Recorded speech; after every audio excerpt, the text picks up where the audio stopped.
un giardino segreto e come tutti i giardini segreti ha un po' di magia che incanta.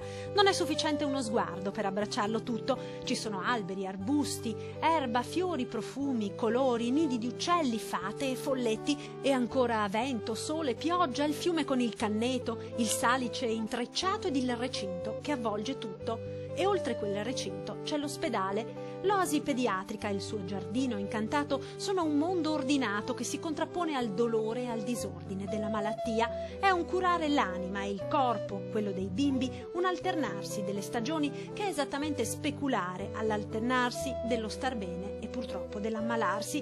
E ora in quel giardino segreto i bambini pianteranno i semi dei fiori, in quel fiorire insomma saranno racchiuse anche le loro speranze di guarigione. Non è solo un passatempo, è un riempitivo delle ore e questo è il messaggio che deve passare. È una sferzata per questi bambini alla loro fantasia, alla loro creatività, a tirar fuori l'affettività che magari in questo momento di malattia, un momento critico, può essere un attimo ridotta, e un senso di speranza. Ogni giardino e la natura e ogni giardino ha in sé il senso della speranza e della fiducia nel futuro. Il bulbo là sotto germoglierà e ci si deve credere che germoglierà.